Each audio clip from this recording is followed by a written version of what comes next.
ثانی حافظ محمد فضائل قریشی ثانی جسے جبریل کا تذکرہ بھی کیا، قدر کا بھی تذکرہ کیا. ابھی تو ابتدا ہے، ابھی تو میں نوٹ کر رہا ہوں، تو پھر آگے پھر بتاؤں گا کہ آپ آگے کیوں بیان کرنا ہے.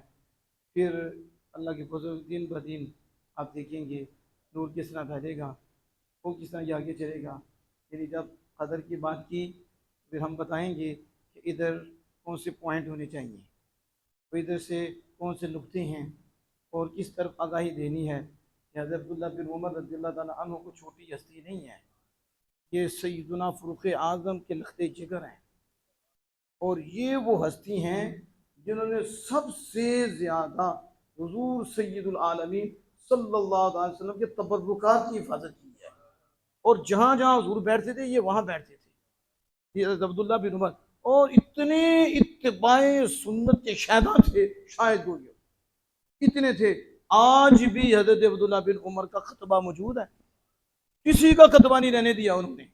لیکن اگر خطبہ بچا ہے نا تو حضرت عبداللہ بن عمر کا بچا ہے کہ انہوں نے وہ جگہ نشان لگائے ہیں جہاں حضور بیٹھتے تھے، وہاں بیٹھتے تھے.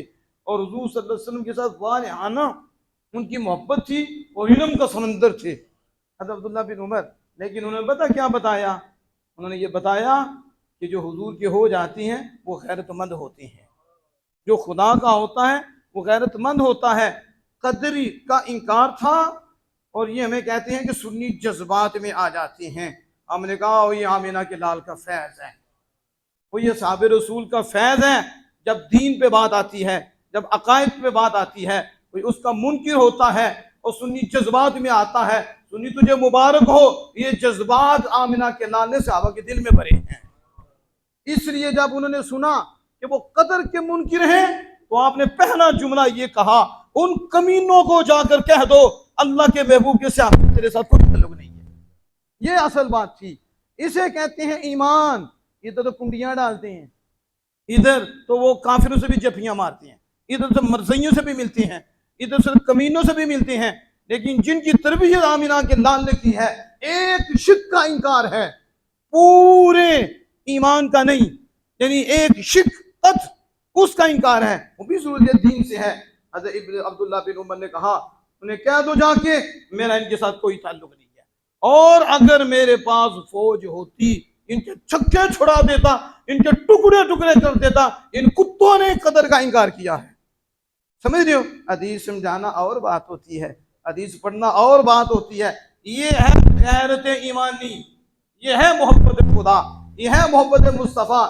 جب خدا کی کسی شان کا انکار ہو، خدا کے حکم کا انکار ہو، اس پہ یہ انداز ہو تو خوش ہوا کرو. اللہ نے اپنے یار کے ذریعے یاروں کو جو فیض کیا ہے اتنی صدی گزر جانے کے بعد تمہیں بھی عطا ہوا ہے. اس کے ساتھ جو حضرت جبریل علیہ السلام کی حدیث بیان کر رہے تھے کہ جبریل جس انداز سے آئے ہیں، میرے آقا دو جہاں صلی اللہ علیہ وسلم خود بیان فرماتے ہیں کہ وہ کس انداز سے آئے تھے. سفید کپڑے پہنے ہوئے تھے. کون سے کپڑے تھے؟ سفید کپڑے تھے، زلفیں رکھی ہوئی تھی، کندھوں پر بال تھے، زلفیں رکھی ہوئی تھیں، اور خوبصورت چہرے والے، خوبصورت. اور صحابی کہتے ہیں، حضرت عمر کہتے ہیں رضی اللہ تعالیٰ عنہ، اثر سفر کا کوئی نشان ہی نہیں تھا اور کبھی دیکھا بھی نہیں تھا، اجنبی تھے.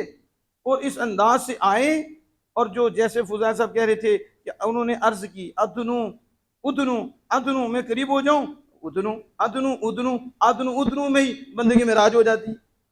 ابھی کوئی غور کرے نا، ادنو ادنو میں ہی بندے کی معراج ہے اگر کوئی عاشق ہو تو. ادھر جبریل کہتے ہیں ادنو، ادھر کہتے ہیں ادنو، وہ کہتے ہیں ادنو ادنو، آگے بڑھتے ہیں آگے بڑھتے ہیں، پھر کھڑے ہوتے ہیں، پھر کہتے ہیں ادنو ادنو. اور پھر ادنو میں کتنا قریب ہوئے؟ مسئلہ تو یہ تھا کہ وہ کہتے ہیں ادنو میں قریب ہو جاؤں، ادنو قریب ہو جاؤ. وہ ایک دو قدم قریب ہوئے، پھر بیٹھے بھی کھڑے ہوئے، دیکھا یا ادنو قریب. تو کتنے قریب ہوئے یہ بھی حدیث میں موجود ہے کہ وہ کتنے قریب. ایک روایت نہیں، حافظ ابن حجر اسقلانی فتح الباری میں مختلف روایت لائے ہیں. بخاری میں یہ حدیث آئی ہے، مسند امام اعظم میں بھی یہ حدیث آئی ہے، مختلف کتب حدیث میں یہ حدیث پر دیکھو مختلف الفاظ سے آئی ہے، اور مختلف اس کے نور ہیں کہ جبریل قریب ہوتے جا رہے تھے، قریب ہوتے جا رہے تھے.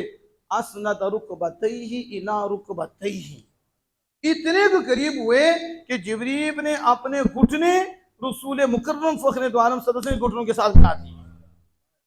کیا کر دیا؟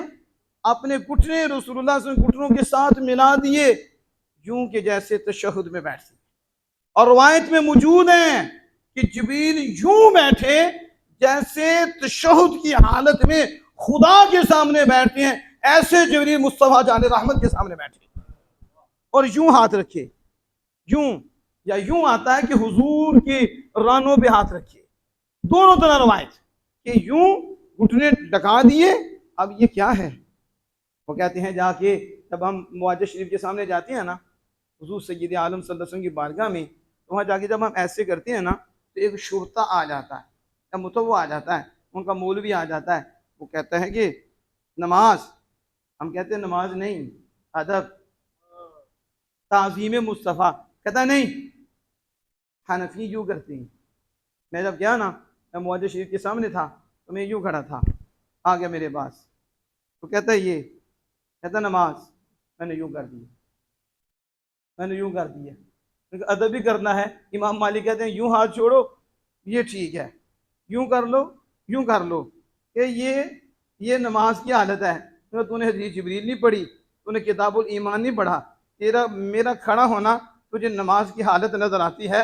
جبریل کا دو زانو ہو کر آمنہ کے لال کے سامنے بیٹھنا، زانو زانو کے ساتھ جوڑنا اللہ کے حکم سے تھا کہ اللہ نے جبریل کو بھیجا.